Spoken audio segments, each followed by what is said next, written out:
I tell you that there has been a crackdown on independent journalists? I mean, real independent investigative journalists like Jeremy Lafredo from the Gray Zone. There's been a crackdown towards him. Obviously, he was arrested in Israel and was there for at least a week, I believe, if I remember correctly.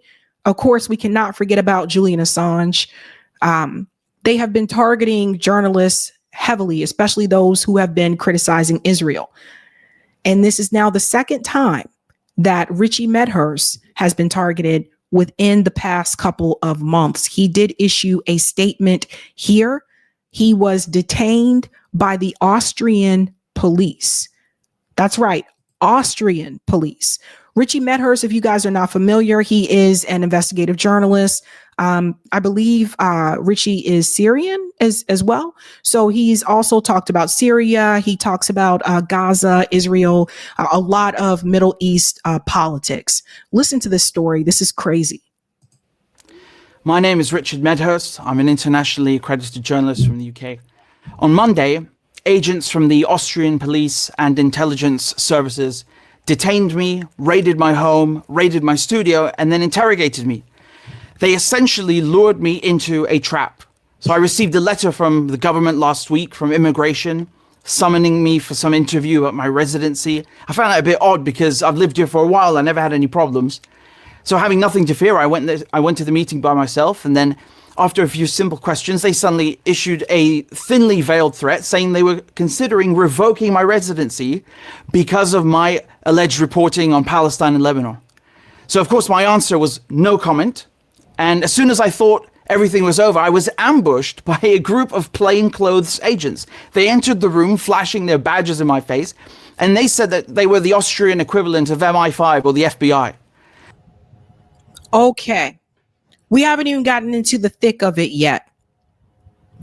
But I'm heavily against plainclothes officers because you never know if those people are who they say that they are. I think you should have to be in uniform. But two, Richie didn't do anything wrong. They came after him because of his reporting about Gaza. He's in Austria. He wasn't in Israel. I've been very concerned about the crackdowns that are happening in Europe, where a number of people, it was just a couple of days ago, we covered the story about Ali from the Electronic Intifada, who was detained in Switzerland. I thought Switzerland was supposed to be neutral. And some people are saying they thought Austria also was supposed to be neutral, but I'm going to show you, they're not really as neutral as you think. This should have never happened.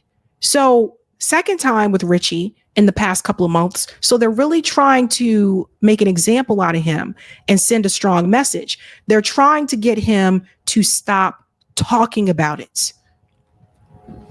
Let's continue. They detained me and then they served me with a warrant from the state prosecutor to search my home, search my studio, take all of my devices. Why? Because they think that I, a Christian Englishman, am a member of Hamas. Yes, you heard that correctly. They are accusing me of being a member of Hamas. That part right there is incredibly dangerous. So now we move into this issue with free speech where they're trying to accuse journalists who are covering Palestine in a favorable way, who are advocating for the Palestinian people. They are trying to say that they are Hamas. And the reason why they're trying to do that is because if they say that Richie is Hamas, then they can say that Richie is a terrorist. And if they say that Richie is a terrorist, then not only can he be detained, but they can try to put him away for years. They can shut down all of his journalism. Remember after October 7th, there were a couple of congressmen that were approached by Code Pink activists, and they said that everybody in Gaza was Hamas, even the babies. When they were asked about the babies, they said even the babies were Hamas. I'm trying to tell you why they're doing this, because if they say that all of them are, then that gives the excuse to get rid of all of them.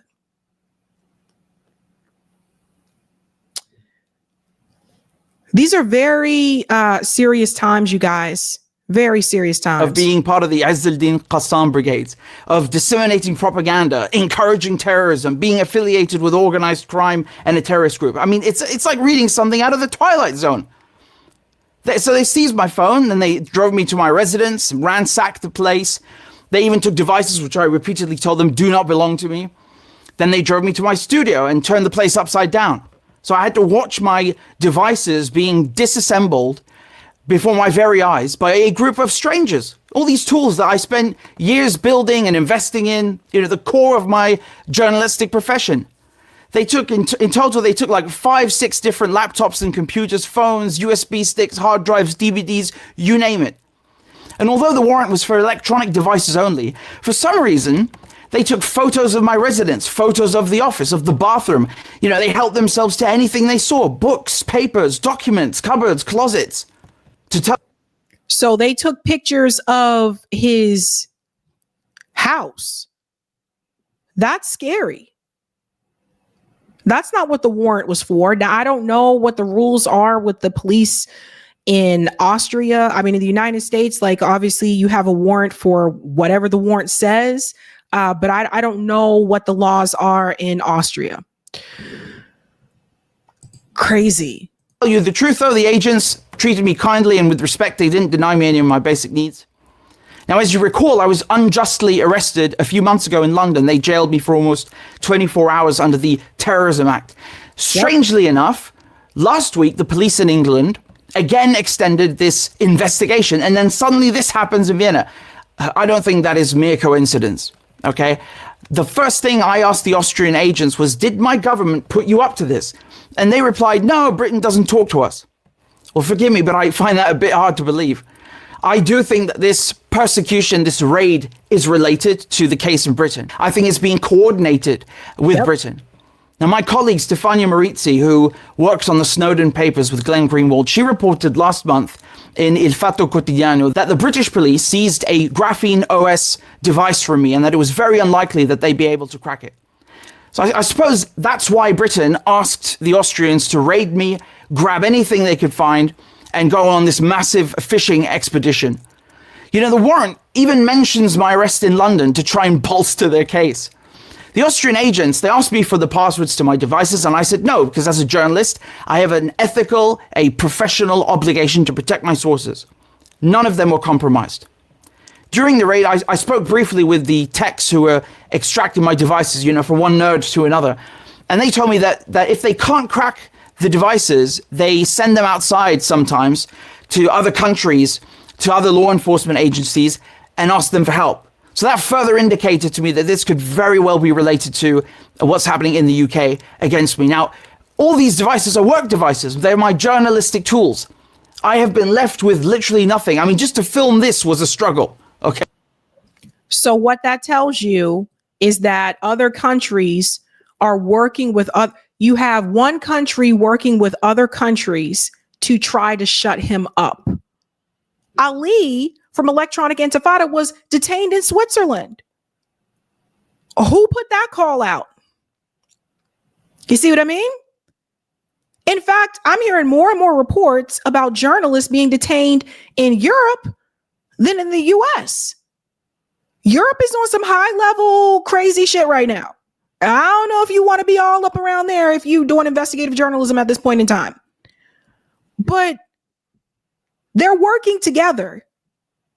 So there's no telling who else, when he mentioned London the first time he was detained, there's no telling who else London has contacted. No telling.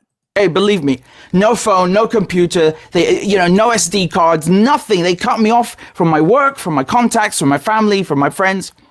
And the next day they dropped by and give me a list of all the things they seized. It was 19 pages long. As a matter of fact, I've spent the last months writing a book on cybersecurity, as I'm unable to report and work normally under these circumstances. And they even confiscated my book. The book that I've been working on for 2 years now. I just riffled through the manuscripts and the notes like it was nothing. So after watching all of my gear being dismantled, I was then ordered under this warrant to participate in an interrogation. So these agents, they took me down with them to the station, and I said 2 words, no comment. And that was it. Then they fingerprinted me, they palm printed me, they took mugshots and my DNA. And after 6-7 hours of this, I was finally allowed to leave. I categorically deny all of these accusations by the British and Austrian governments. I'm not a terrorist, I am a journalist, and they bloody well know it. Some of these Austrian accusations are very similar to the British ones, which again tells me that this is somehow coordinated. But it's actually a massive escalation. They are accusing me of being a member of a proscribed organization. I mean, This is insanity on another level. This is detached from reality. And they're trying to make a snowball out of nothing. And if they do it to Richie, then they can do it to you. They can do it to anyone else too. That's the thing. So they couldn't stop him in the UK. So they're like, okay, what else can we do now? Oh, easily. We'll just try to prove that he is a part of Hamas. And since they took his devices, there's no telling what they could put on those devices to try to prove that point. You see what I mean? I mean, that's what cops would do here in the US.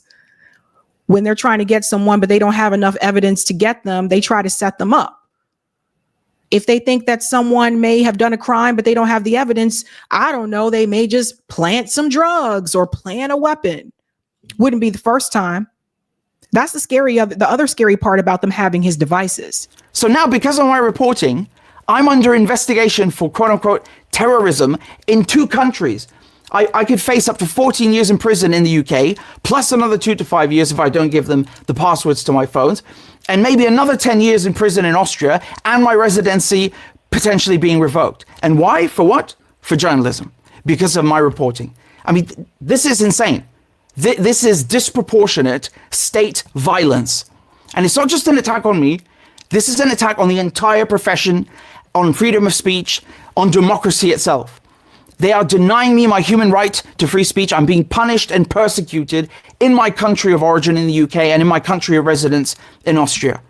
I come from a family that worked to establish peace around the world, a family that raised me to stand against terrorism and injustice. Please help raise awareness. This is not just an affront on me, but on all of us. Inform your friends, inform your family, your colleagues, write to your representatives in Parliament. And again, I want to stress how the police, they came in here in this room. They seized all my equipment, all of my gear. They left me with nothing. If you're able to, please consider contributing on GoFundMe and PayPal so that I can get back up and running.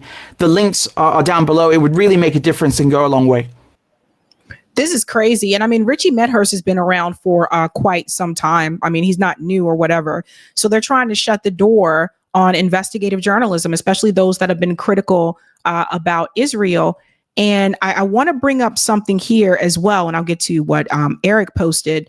If you're thinking about Austria, now one of the questions that people were asking online when he posted this video is that they thought Austria was neutral. Well, Austria is not a part of NATO, but it still collaborates with NATO. This is the part I think some people may not know. Relations with is right on NATO's website, by the way. So relations with Austria. NATO-Austria relations are conducted through the Partnership for Peace framework, with Austria joined in 1995. NATO and Austria actively cooperate in peace support operations and have developed practical cooperation in a range of other areas. So even though Austria is not a part of NATO, they still collaborate with NATO. So just keep this in mind. Again, Richie he's been very critical about NATO as well. Now, Eric points this out so well under 11 Demands. This is his new Substack article. Eric, my producer, he said, reject censorship. This famous snippet of Noam Chomsky being interviewed by Andrew Marr in 1996 is worth revisiting. Let's go ahead and play this here. How can you know that I'm self-censoring? How can you know that journalists are self-censoring? I'm sure you believe everything you're saying. But what I'm saying is if you believe something different, you wouldn't be sitting where you're sitting. Yeah, we'll play that again because I didn't have it lined up. How can you know that I'm self-censoring? How can you know that you're journalists self-censoring? I'm sure you believe everything you're saying. But what I'm saying is if you believe something different, you wouldn't be sitting where you're sitting. Right. So, and obviously, Eric, you can put the link to your Substack article in the chat. I want people to be able to see that and read the article for themselves. I think it's very important that people understand what Noam Chomsky was saying there. It is true, right? Like, he's told the gentleman, you probably believe everything that you're saying, but if you didn't, you wouldn't be sitting in that chair. So people like Richie Medhurst, people like the Gray Zone, these investigative journalists that are independent out there doing their own damn thing, and they're not a part of corporate media, they have that freedom to explore other areas that corporate media is not allowed to do. And so ever since, I think, I'm trying to think back to when I feel like they really started cracking down. And part of that might have been during the Russia-Ukraine war. I think that's when they started like, oh, we're going to shut these people down, and then ramped it up after October 7th. It is very important that we continue to have those voices around. And there aren't a lot of them that are around, but we have to make sure that people like Richie and people like the Gray Zone, that all these people like Whitney Webb, Derek, Bros, all of these people get to continue doing what they're doing. Because how else will we get through the propaganda? Hey guys, this was a Sabby clip. If you like what you saw, hit that like button and subscribe.